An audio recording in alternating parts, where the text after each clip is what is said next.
Hello and welcome to Greetingstar. I'm so glad you could join me today. Today I'm going to be making this card for you, and I am using supplies from a monthly subscription that I get called the SCT Sampler, which is from Scrapbook and Cards Today magazine, and you can see that thank you there is a die cut that comes in the kit, but I won't be using that. I'm going to instead use the stamp set that came in the kit, and this is from LDRS Creative, and this is called Grateful for You, I believe is the kit, and you can see it's a layering stamp, and so you can layer that little squirrel up using colors. I'm going to be using Memento Rich Cocoa, and then for the acorn I'm going to use a yellow color, and I can't remember what color it is, but I'll show you that later. This is an A2 size folding note card that you just saw there, and I was going to use all three of those pieces of pattern paper. Those are some other designs you get in the kit, but I end up only using this leaf pattern and then the yellow sort of polka dot pattern. So I'm just trimming this down to an A2 size, which is 4 1/4 by 5 1/2,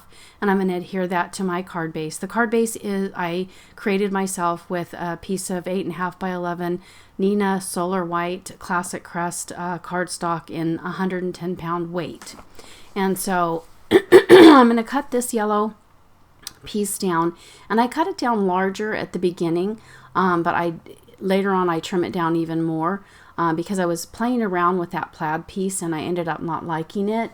So this yellow polka dot piece is going to be 3 1/4 by 4 1/2 when I'm done, and then the white piece is going to be 2 3/4 by 4 1/8 inch when I'm done.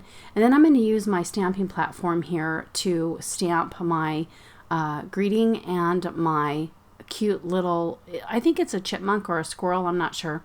Maybe those are both the same. Anyway, I'm just going to go ahead and use some VersaFine Onyx Black ink for the outline of the cute little animal. And then I'm going to use the Memento Dewdrops in Rich Cocoa for the greeting. And I'm going to stamp the greeting twice because I like to get a very nice crisp greeting. Okay, now this is the other portion, the second part of the stamp that will add color to your little squirrel or whatever he is. Excuse me. Okay, so I'm using this Rich Cocoa to fill him in. Now, you guys, I went ahead and stamped this several times because you can see the area is not stamping fully, so I want to make sure we get in all of those little areas. One of the things you can do too is use like a sponge dauber to add some contrasting color, or not contrasting color, but darker browns, or you know what I'm saying, to add some dimension to him. I didn't do that. So this is the little acorn, and I'm going to stamp the acorn with this peanut brittle. This is also Memento Dewdrop inks, and I'm just going to stamp it twice to make sure I get some good coverage. And there you go. That is just so cute. Now I'm going to go ahead and use my sand eraser here to get some stray marks off of the card. And then I'm going to put it on that polka dot. Now here's where I was attempting to do something with this plaid paper. I like putting little pieces to the side like this. I think it adds something, but for some reason I wasn't enjoying the look of it once I put it on the yellow polka dot paper. So I decided to change it up. Now I did go ahead and add some additional pieces to the back of this because I didn't want any unevenness that strip would have caused, but I end up taking this that strip off later. I think I'd leave this on the back anyway, which is fine. It'll just add some dimension. So there's that. It looks okay. I don't know. What do you think? Leave down in the comments below whether you like it with the plaid or if you like it without the plaid. So now I'm going to use some Nouveau drops in Copper Penny.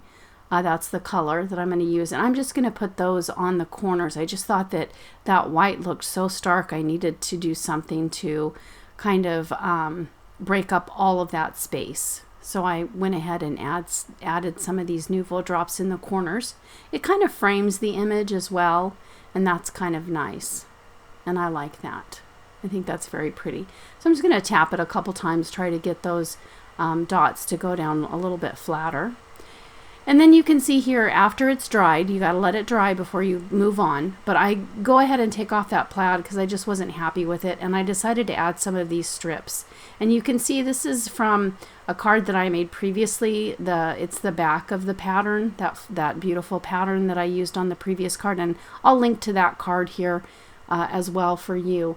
And so these little strips of paper, I just cut them myself with a trimmer. And then I went ahead and used my scissors to add that little indentation at both ends of those strips of paper.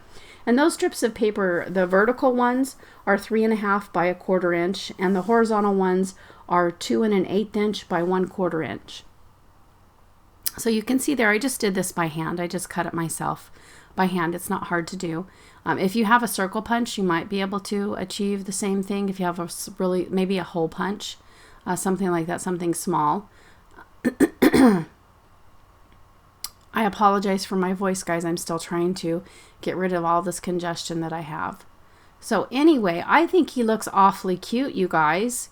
Now, I did decide to go ahead and add some pink cheeks to this cute little critter. So I'm using my alcohol inks to do this, and I believe this is the PP1 in the old original Spectrum Noir alcohol markers. So I think I'll show, yeah, PP1, that's what I used. So there's those two cards, and again, I'll link to the other one. But I hope you had fun and got inspired today. If you did, don't forget to give me a like and a subscribe, and check back soon for more videos. Have a wonderful day. Bye-bye.